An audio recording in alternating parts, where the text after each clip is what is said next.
Ludmilla made her morning rounds around the harbour village, quietly tracing her way around the residents and migrants awaiting the construction of the next village. Chief Issas would not be seeing her today, as Lord Mayor was scheduled to landscape the second village and its surrounding fields. Though she was now able to work through the night, there were still various things that needed to be addressed during the daytime hours, and she needed to get all of her responsibilities well out of the way before then. Her thoughts continually drifted to the upcoming appointment, however, making it difficult to fully focus on her tasks. Over the course of the past few months, Ludmilla had come to know Lord Mayor and Lady Aura quite well, both through their association with Lady Sheltier and her own activities as a member of the Adventurer Guild. Lord Mayor was something like the opposite of Ludmilla's brothers, who often tried to escape their responsibilities to pursue activities that they personally found more interesting, like hunting, sparring or patrolling the border. By contrast, Lord Mayor was not only filled with passion for his duties, but he was clever and industrious as well. He was also mild-mannered and was a good listener, a little brother that any big sister would be proud to have, as she imagined Lady Aura must be. He was quite the perfectionist, however. The foundation for the first farming village took 2 days as they figured things out, altering it again and again until he was satisfied. With the past in mind, she set aside the rest of her day and most of the next so she could accompany him as he worked. Those clearing the land were told to stay based out of their camps to continue working, and deliveries would be put on hold for as long as Lord Mayor needed. On the way back to her manor, she found the Lynham family relaxing in front of their home. "Good morning, Lady Zaradnik," Willuvian greeted her as she approached. Roughly 5 months into their pregnancies, the two sisters appeared healthy and generally well. They were no longer able to conceal their growing bellies with loose clothing, but it seemed that no one was giving them any trouble over anything. Their mother, however, continued to remain in the same state that she had entered since separating her from Campbell Fassett. "Good morning," Ludmilla replied. "How are you all feeling?" "My sister and I couldn't be any better, my lady," Willuvian answered for them. Our mother, however, throughout their brief exchange, Lynham sat and continued to eat breakfast, uncaring of the world around her. She never spoke or seemed to recognize anything beyond her personal routines, remaining uncommunicative even with her daughters. Ludmilla had some confidence that, upon taking her in, the reinforcing effect that she had on her own vassals would help her the same way as it had with her daughters, but thus far, however, there was no discernible change in her condition. "There is no hurry," Ludmilla told them gently. "I was just making sure everything was all right with your family." "Thank you, my lady," Willuvian said. "I'm sure something will change, someday. If you—" The chambermaid's voice trailed off as her gaze went past Ludmilla's shoulder. Ludmilla turned and found that Lord Mayor had arrived. He looked around until he spotted her and made his way over, his golden hair and short, white skirts fluttering in the breeze. "Good morning, Lord Mayor," she greeted him with a curtsy. "Good morning." Lord Mayor jumped at a loud cry that issued from behind her, and Ludmilla quickly pivoted around to stand in front of him. Willuvian and Luluvian had joined Ludmilla in her greeting, but they were now staring down in shock at their mother, who had thrown herself to her knees, pressing her forehead to the ground. "What happened?" Ludmilla asked. "Is she all right?" She scanned the nearby surroundings, looking for anything that might have attacked Mrs. Lynham. After several moments, she looked back. The Lynham sisters were trying to help their mother up, but she wouldn't budge. We should go," Lord Mayor told her. "Go, my lord?" Ludmilla replied. "But she—" Lord Mayor's gaze met with hers. He wasn't wearing his usual, timid look. She let out a small sigh and nodded, following him back up to the potted tree he had placed near the manor. He motioned for her to step through, and she took one last glance towards the Lynham family. Lynham was still in the same position, and her daughters looked about as confused as Ludmilla felt. Shaking her head, Ludmilla walked into the tree, stepping out into the first farming village. Another tree of the same species was planted in one of the public gardens, allowing them to get from place to place quickly. Each of the planned villages would have similar trees, as would the other settlements in her domain should they need them. They made their way out of the gate and walked up through the fields being harvested by the farmers and their skeletal farmhands. After some time watching her tenants at work, Ludmilla decided to ask Lord Mayor about the strange incident. "Do you know what happened back there, my lord?" Mrs. Lynham has been mostly unresponsive to anyone for months, and I haven't seen her react to anything so strongly since we found her in Fassett County. Lord Mayor looked up at her for a moment, then his gaze went back to the road ahead of them. After they had gone a short distance, he licked his lips before giving a tentative-sounding reply. It's a weird thing. The elves around here react to Big Sis and me really strangely, especially the slaves. I wasn't aware that there were other elves enslaved around Erantle, Ludmilla said. The ones that came in weren't from Erantle, he told her. They were from some place to the south. Maybe Mary can explain it better? Mary, you mean the ranger from the Adventurer Guild? She furrowed her brow. I had no idea she acted like that around you. She doesn't, Lord Mayor said, not like that, anyways. At first, it wasn't really there, but, after a bit, her behavior changed. When she's around Big Sis and me, it's like she's caught somewhere between acting that way towards us, and being wary, or scared. We didn't want to ask, we weren't sure if she would end up like the others. Something to do with elves. Ludmilla didn't know the first thing about them beyond their long lives and other telltale traits. What was important here, however, was that Mrs. Lynham had reacted with more life than Ludmilla had witnessed from her in months. These elf slaves you came across, my lord, she said. If you don't mind my asking, what happened to them? Since they were slaves that were forced into what they did, Lord Mayor replied, Lord Ine said to not hurt them. They ended up in our service, but they're pretty annoying. Annoying? He nodded.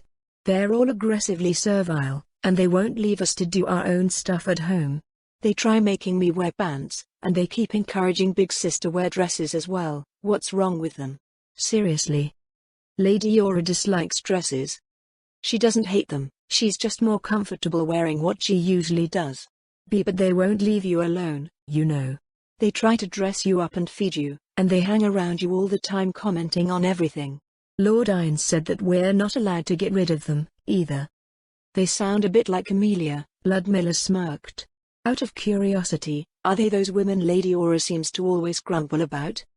Lord Mayor nodded silently, and Ludmilla pondered over what she had been told. At the least, she said at length, they're doing better than Mrs. Lynham. I suppose I'll have to see what Mary knows about this. Are you certain it isn't some sort of elf secret? I don't want to anger her by asking.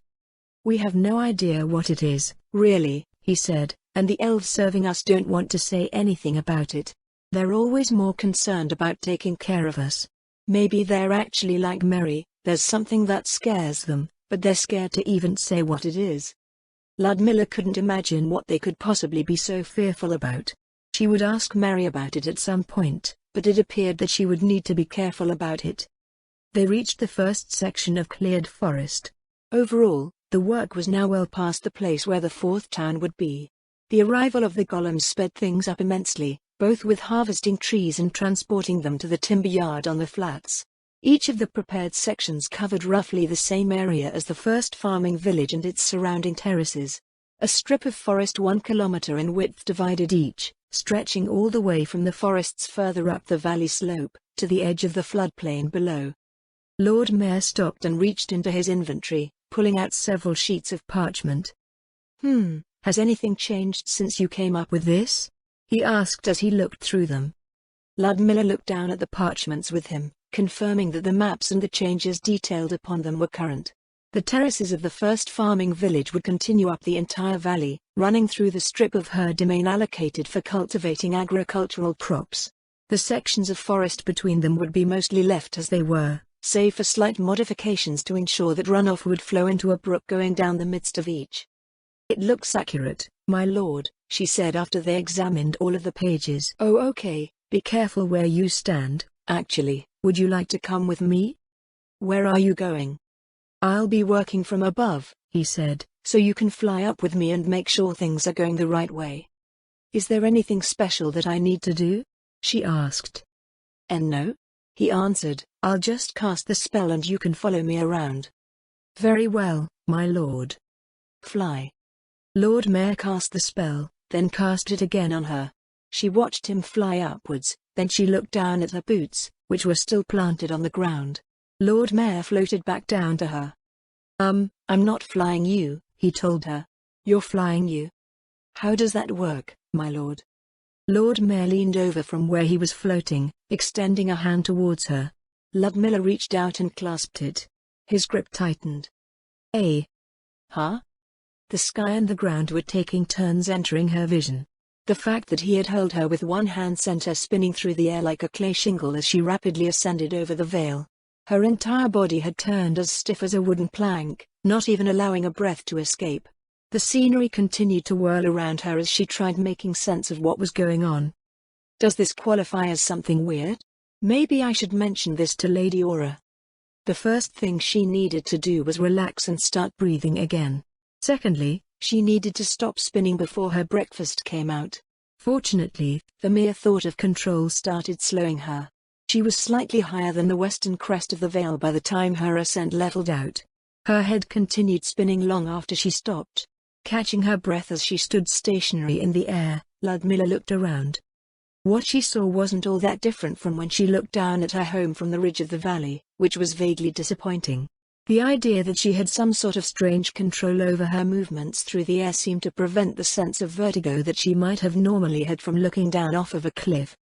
As she tested her mobility, a patrolling bone vulture glided past, eyeing her bobbing and weaving movements curiously. Ludmilla stopped and eyed it back. "Wait," she called out, "come back." The bone vulture wheeled around, coming to an awkward-looking hover before her. She scanned the landscape below before issuing an order. "Go down to the road and await further instructions." The bone vulture dove to the ground, alighting on the road near the untouched strip of forest. "Fly along the edge of the woods." The bone vulture did as it was told, flapping its way up along the forest. She directed it to several other places before sending it back on its patrol, musing over her findings. "Hey, are you stuck?" Lord Mayor called up to her. Ludmilla looked down at this voice, finding that he was looking up directly beneath her.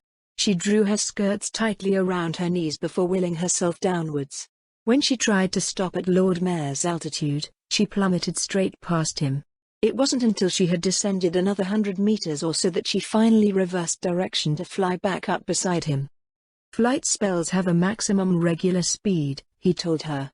"They also have a set acceleration, but, if you're going down, you can carelessly add to your falling speed. You have to control yourself going down or you might hit the ground before you can stop." "I'll remember that from now on, my lord," she said. "How high can one go?" "I'm not exactly sure, but if you go too high the air gets thin, so you'll suffocate if you're not paying attention." "Is there a way to tell before you reach that altitude?"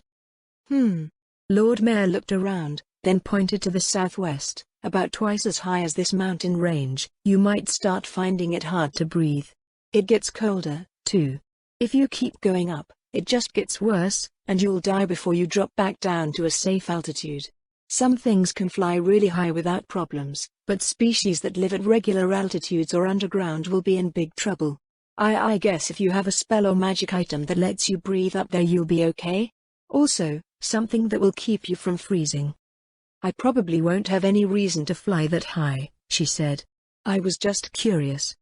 "I see. Well, don't forget that just because you're a certain height off of the ground, your altitude is the same. We're a few hundred meters above the ground, but we're still not as high as these mountains nearby. You might fly over some high mountains thinking that you're only a few hundred meters off of the ground, but you'd actually be at a risky altitude." "Thank you for the warning, my lord." Lord Mayor pulled out the maps again, flipping through them slowly. Ludmilla couldn't help but compare them to the view below. "Does Lady Aura make her maps like this?" she asked him. "By flying overhead, I mean." "Sometimes she'll find some high spot to get a general view, but she usually does it from the ground. Rangers can trailblaze and map out terrain without needing to do this." Ludmilla supposed that was true. Even the maps she personally made and provided to Lord Mayor were nearly identical to what she saw below them. Anyways," Lord Mayor told her. "I'm starting now. Let me know if something looks off." Lord Mayor descended to a lower altitude and, with map in one hand, staff held out in the other, floated forward.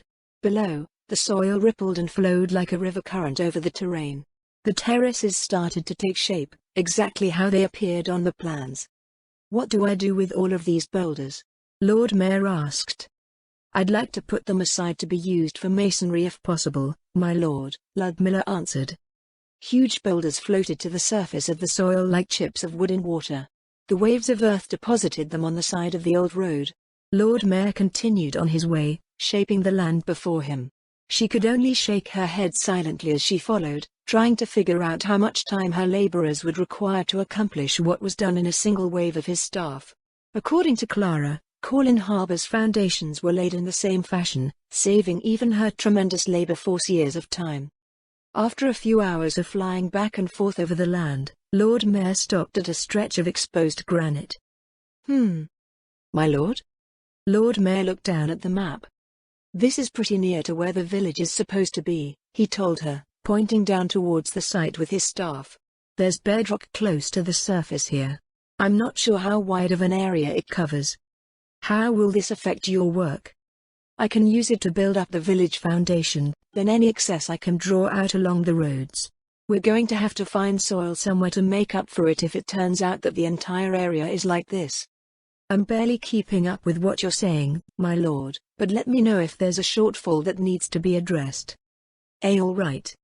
They flew over to the nearby site of the future village, where Lord Mayor moved massive volumes of earth aside, exposing the bedrock just below.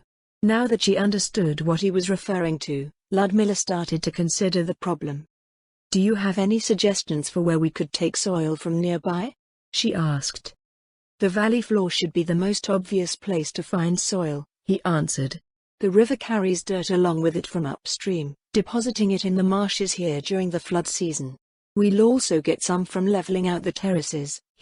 That gives me an idea.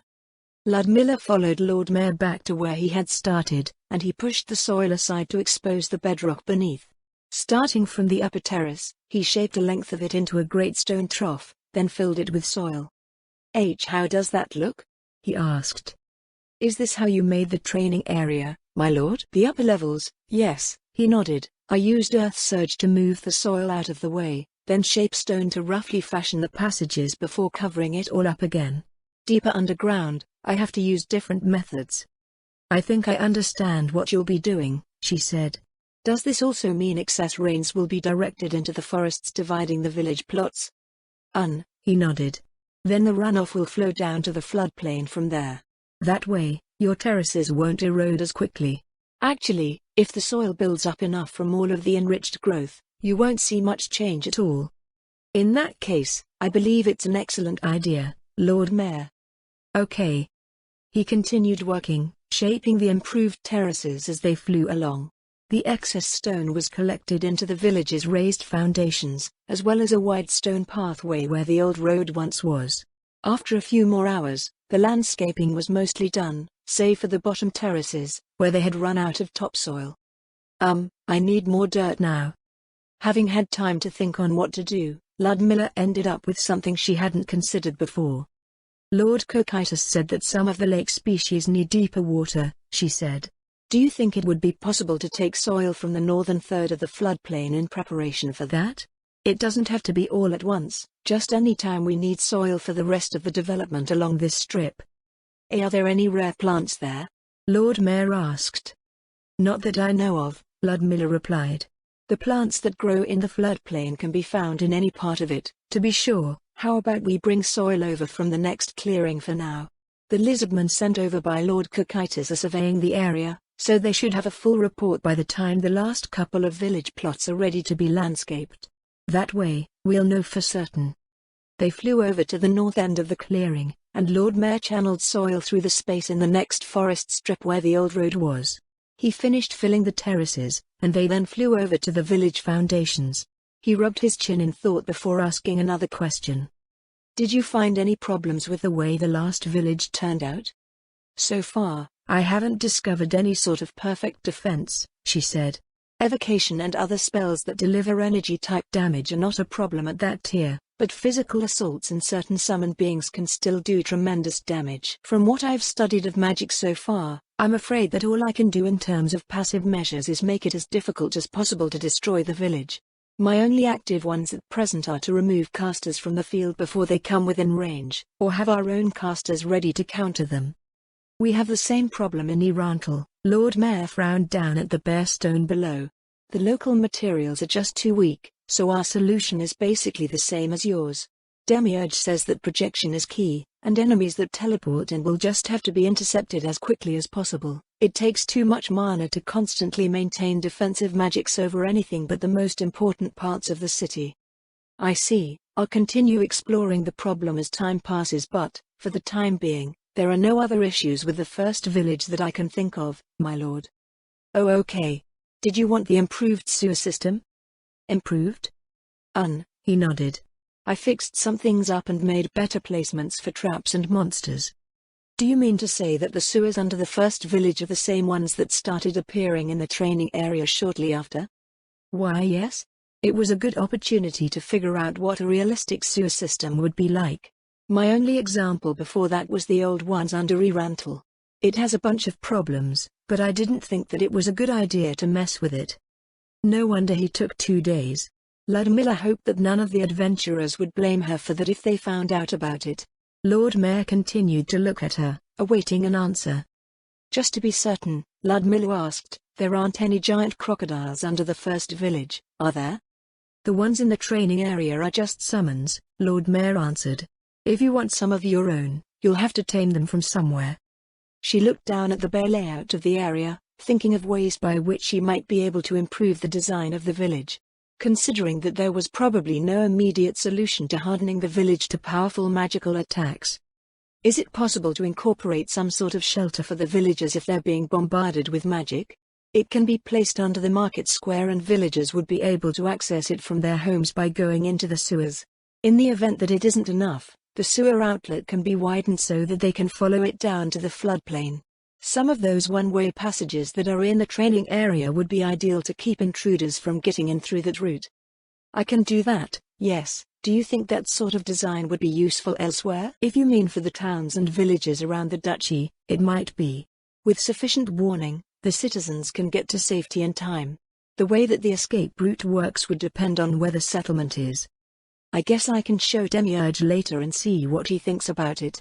Since suitable defenses can't be built with local materials, he's trying to figure out how to preserve productive capacity just in case something manages to get past the regular patrols. It's a difficult problem, Ludmilla said.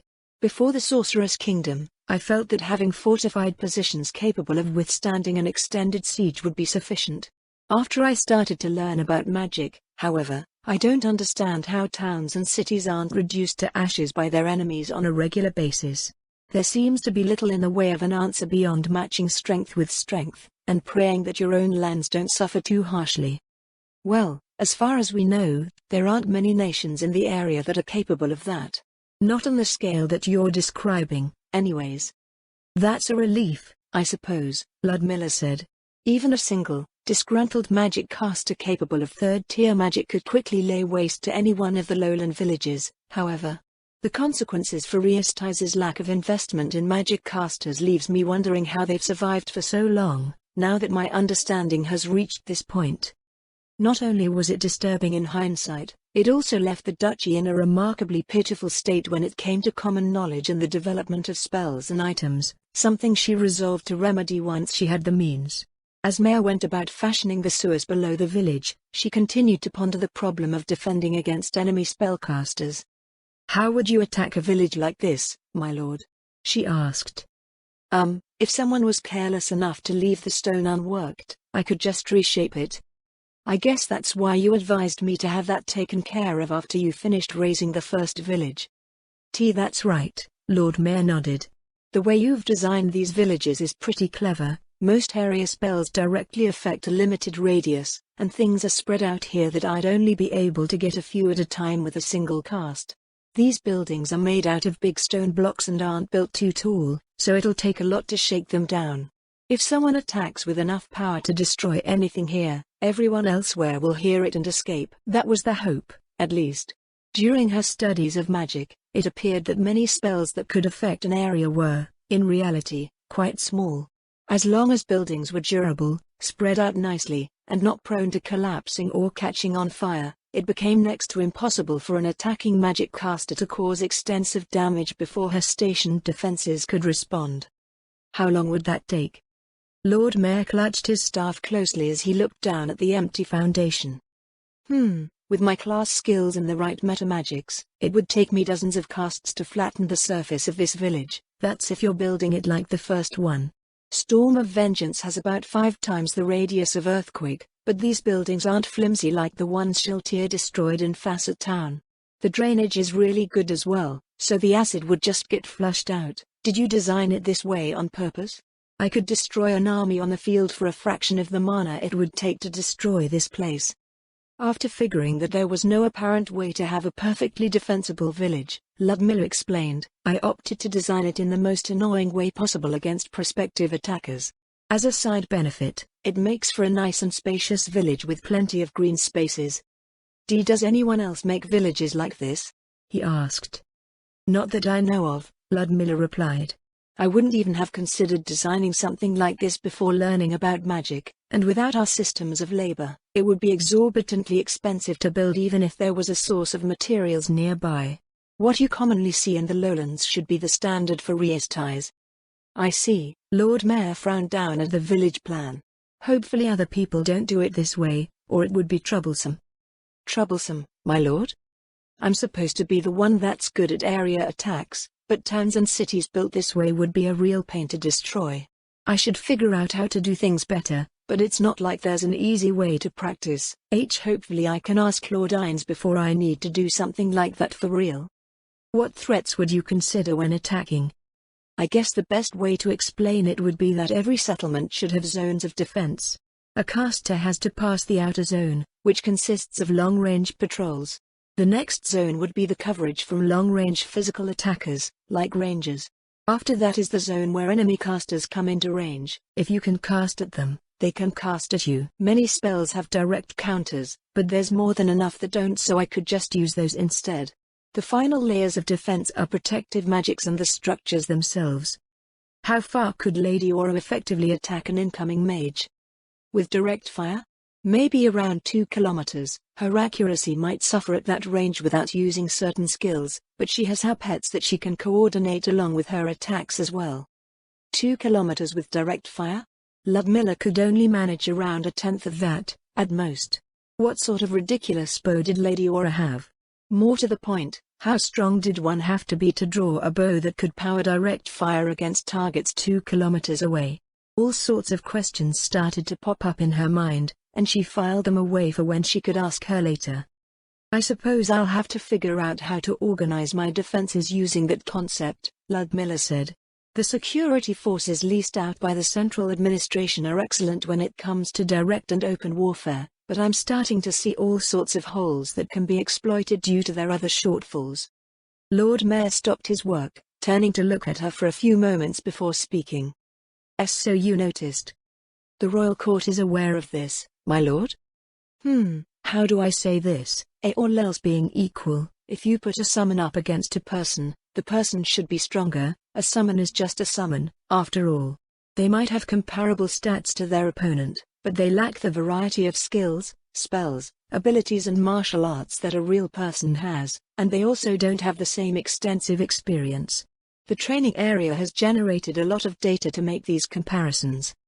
Were there any conclusions made? It's something that we knew all along, Lord Mayor said, but there are just so many differences around here that we aren't exactly sure how to gauge strength between the nations in the region.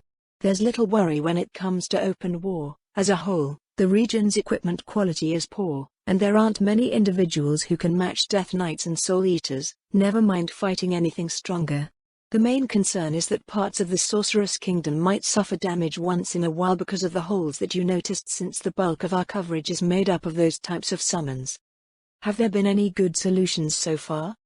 Demiurge is doing some research on that right now. He's been studying how groups of demi-humans raid and wage war. Cocytus wants to raise a formal army to train out some of the weaknesses in the summons' behaviors. I suppose if a death warrior can learn how to captain a ship, you can have them function in all sorts of ways. That's the idea, I think. Lord Mayor returned to his work. The sewers took another hour to complete, including the shelter and the outlet that could serve as an escape passage. They flew back over to the village foundation from the floodplain, looking down on it and the surrounding fields. Lord Mayor had the maps out again, comparing them to the result. Did you notice something, my lord? Ludmilla asked. No, Lord Mayor answered. I was just thinking about what to do for the next time. Also, is your territory okay? We changed the weather to make sure the harvest comes in on time in the lowlands, but it means you don't get your usual weather here. To be honest, she said, it's something that I'm becoming very worried about. The effects on the land are quite telling. I thought so, Lord Mayor frowned. The entire southwest is kind of drying out, but Albedo wants the first harvest to turn out the best results possible. Is there a way to satisfy her directives without sacrificing the land like this? Maybe, but the best way would just not be to meddle with the weather at all. Lord Mayor flew upwards, motioning for her to follow. They ascended for several minutes, rising higher than the peaks of the southern border ranges. Ludmilla pivoted as they rose, taking in the scenery around them. She could see the city of Erantle peeking out from behind the forested slopes to the northeast, with the peaks of the Azalisia Mountains looming in the background. To the west, Riestais and the spine of the southern border ranges stretched on, disappearing beyond the horizon. As she continued to gaze down over the land, the air grew colder, wind whipping at her dress and stealing her warmth away. Protection energy, ice. The chill subsided. Thank you, my lord. No problem. That's something we have to think about for the Azalisia expedition as well. It's cold enough to inflict environmental damage without protection. Will that be difficult to address? We have mountaineering gear available, but I think we should see what everyone around here uses first. Anyways, Lord Mayor gestured over the landscape below with his staff, the small river that joins the Katza River in the north of your territory. If we divert it into the floodplain, the marshes won't dry out. Won't the water still flow out the northern end even if we did that? I can fix that. We can raise the sandbar and the bedrock below it, so the new diversion flowing in will raise the water level until it starts flowing out where the river used to flow in. The river drops about 10 meters from the beginning of the vale to the end. We're going to end up with a lake instead. I can adjust the terrain before we flood it, he told her. We can move earth from the northern third since you wanted to anyway. In the end, it will be deep enough for the people that need it, while everything south of that should be like how it is during the flood season. We can transplant rare plants from the north before that if we find any. Would it be possible to dam the southern end around where the bridge is? I guess, but why? Since such drastic changes are being proposed, Ludmilla said, we may as well make use of everything. The water level could be raised to about 20 meters higher than where it is right now, and the dam at the end can house a large mill that makes use of the water leaving the marsh. To keep the water from rising above a certain level during the rainy season, we can create an outlet for flood control where the water exits currently. So you will retain the plans for the harbor area, just set at a higher elevation? Yes, my lord. These changes should help address issues with the drying climate in the Vale, as well as take advantage of said changes. It should also make the harbor area more defensible.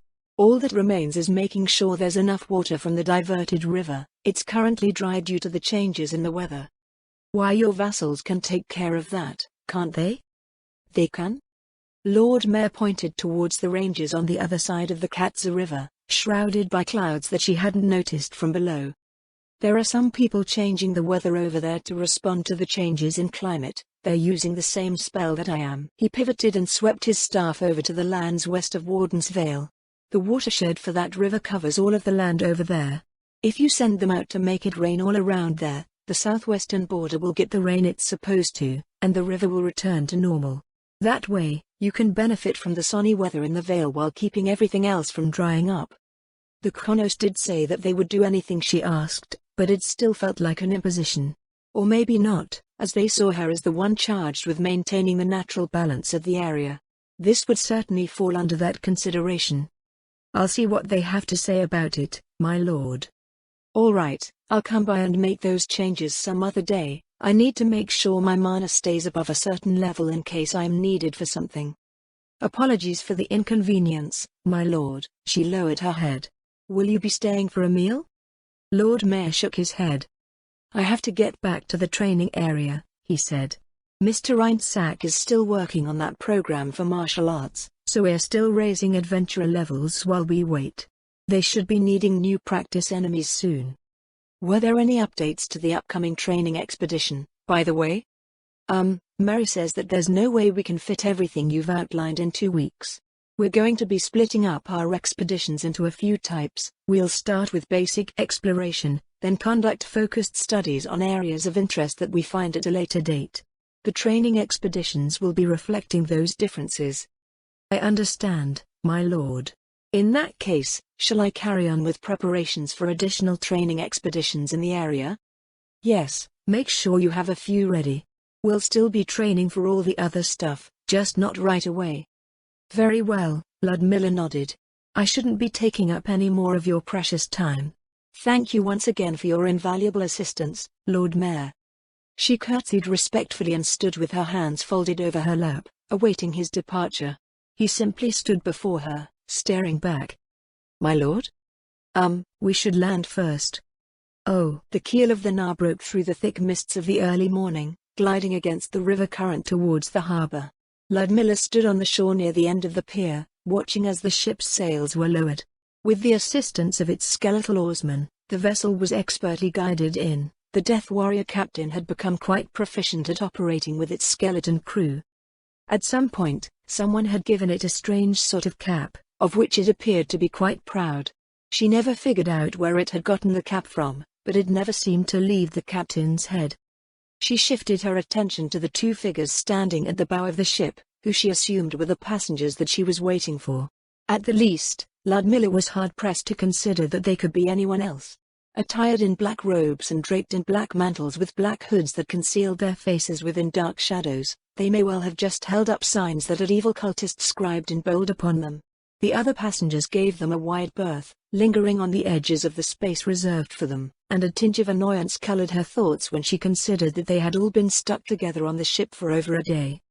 The 2 black-robed figures disembarked as soon as the vessel settled against the pier, each carrying a black satchel in one hand, a gnarled staff in the other.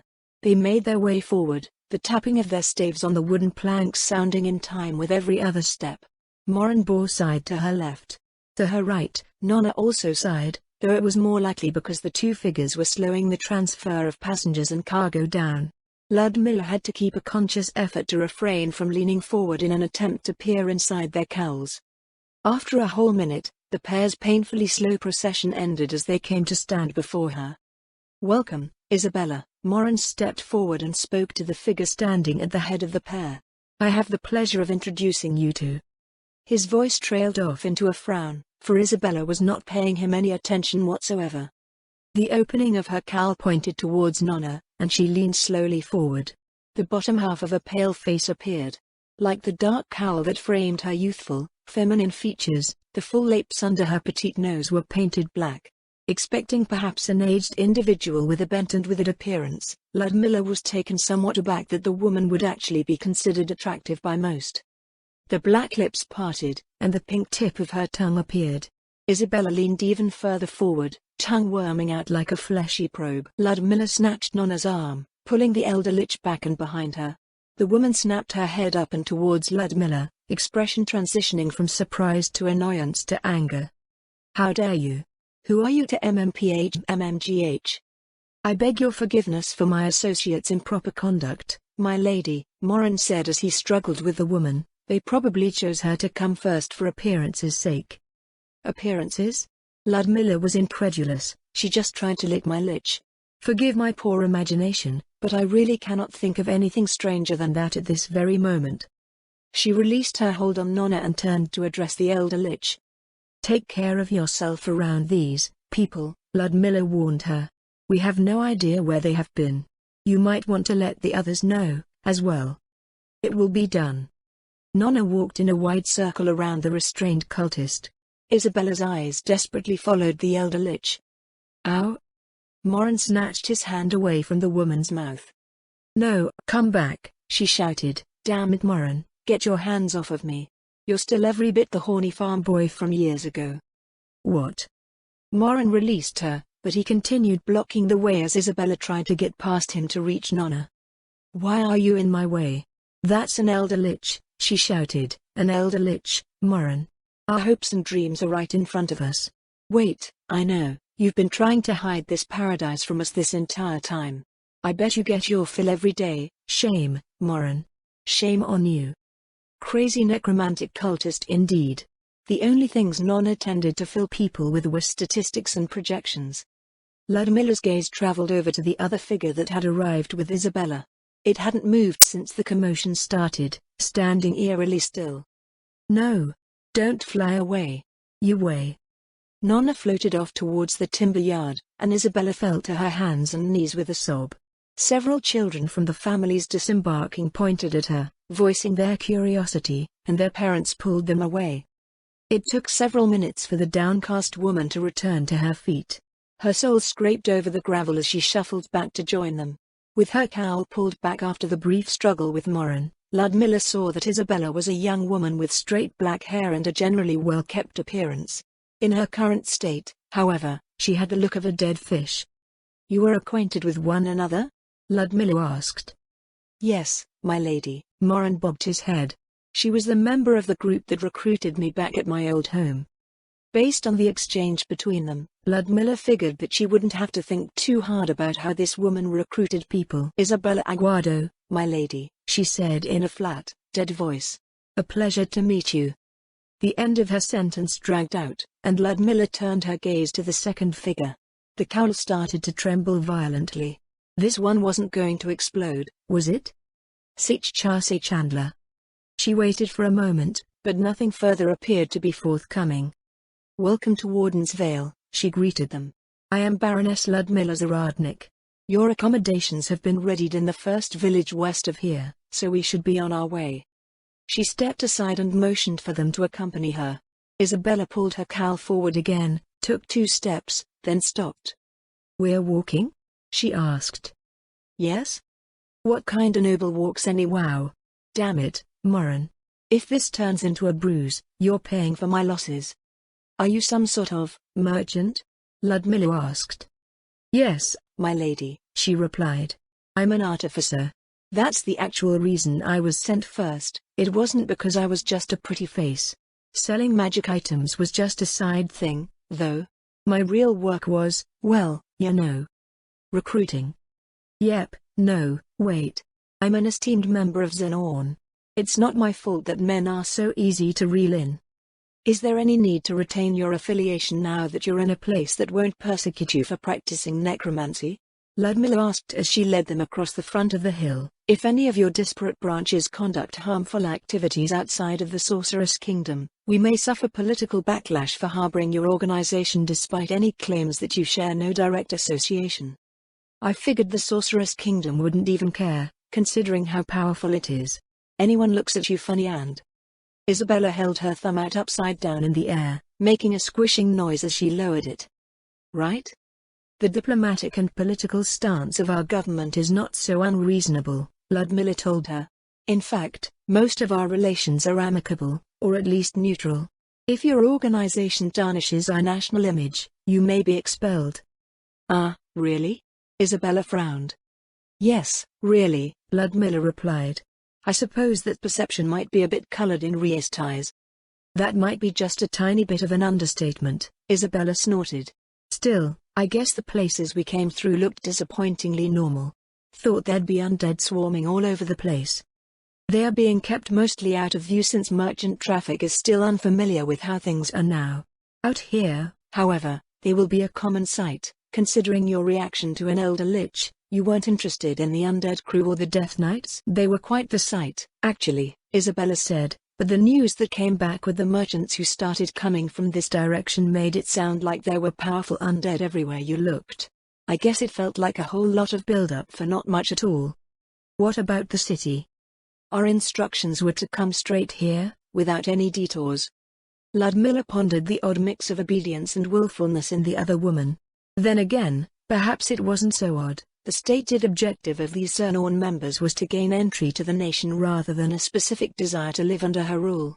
She did make preparations in order for them to feel welcome and appreciated, but she was uncertain how they would receive that treatment, or how they would even perceive themselves as subjects of the Sorceress Kingdom. These magic casters were far removed from the regular sort of tenant that she was used to dealing with. Then back at the pier, she asked, "Why did you try to, I'd appreciate it if you forgot about that, my lady. It was just a passing bout of excitement." Does that mean that I'm to expect a passing bout excitement every time one of your associates arrives? She stared at Isabella for a good while as they walked along, and the woman started to shift uncomfortably. Yes, Isabella started quietly, then her voice rose. Yes, damn it. Who wouldn't get excited at the sight of an elder lich, one that doesn't try to fireball you right away, at that? Personally, Ludmilla told her, I would say that the only excitement most people feel when they first encounter an elder lich is the sort that encourages you to run for your life.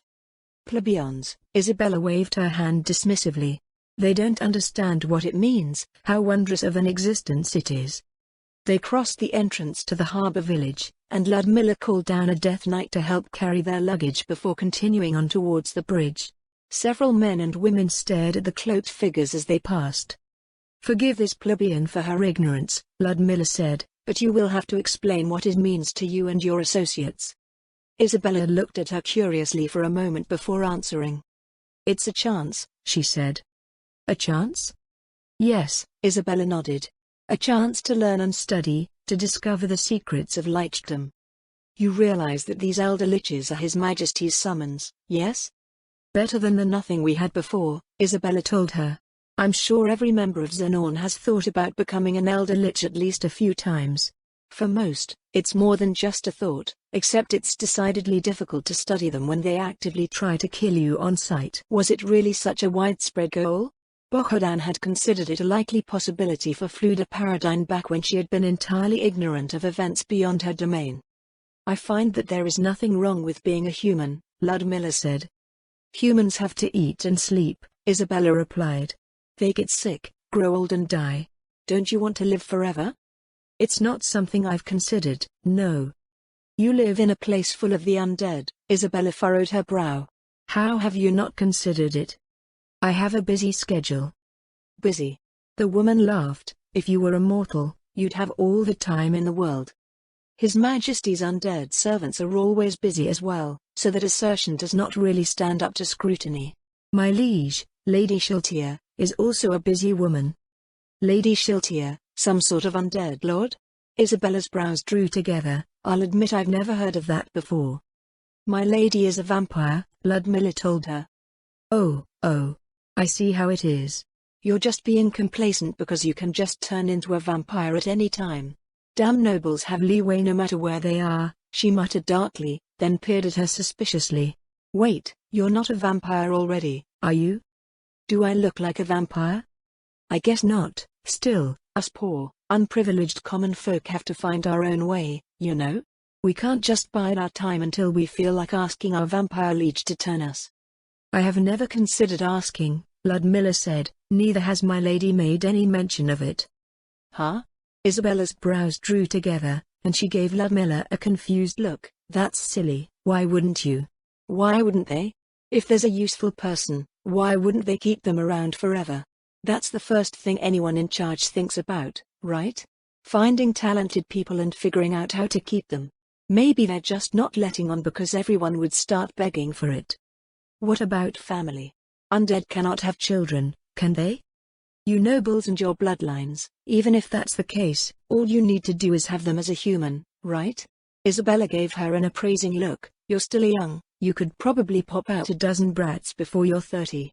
And then you won't get tired raising them because undead don't get tired. You could watch over your family through all the ages, making sure they do well for themselves. The best ones you could turn yourself. Just one big happy family of vampires. The age of majority for worshippers of the Six is 20, Ludmilla told her. A dozen is probably impossible, not that I want that many. Also, if what you say is true, there would surely be a nation entirely made out of vampires somewhere. Morin did say something along those lines, that you worship the Six. Don't tell me that you plan on just dying as a human. I have no qualms about staying human, and Lord Sursana is owed his due. It is he that holds ultimate purview over our souls. Isabella let out a disappointed-sounding sigh but said nothing more. She looked out to the fields as they walked along, where the skeleton laborers directed by farmers were busy with the harvest. Despite what you said, my lady, she waved her staff out towards the nearest group, you appear perfectly fine with having undead all over the place. That's just a strange superstition held by worshippers of the Four. These undead are just summons, they aren't souls bound to an undying existence. Then, you won't mind if I summon a bunch of my own? The remains of the deceased are the property of His Majesty, Ludmilla told her. If you desire undead servitors, they can be ordered on your behalf. As I understand it, His Majesty's undead are far superior to their regular counterparts, and leasing them will save you precious mana for your work. Isabella appeared to think to herself for some time, after which she turned to look at Ludmilla with a small frown. You're a noble of Riestais, right? She asked. One of the ones that went with this duchy, I mean. That is correct, Ludmilla answered. The woman turned to look back forward, shaking her head. It sure doesn't seem like it, she said. Aside from a few noble families that might have some associated businesses, they don't care much for any kind of magic. It's just a mysterious convenience to them at best, parlor tricks most of the time. They pay for healing, items and adventurers, yet they somehow hold no value in it beyond that. I had a good village priest who tutored me, Ludmilla told her, but it was my time so far as a noble of the Sorceress Kingdom that really opened my eyes to the applications of magic. Having casters as a part of everyday life allows one to establish a base of knowledge to work off of. With that knowledge, I have been able to start applying it practically to my domain. This should be where most of the difference lies. Riestais never really promoted magic in any substantial way, and with this lack of exposure comes ignorance to its value.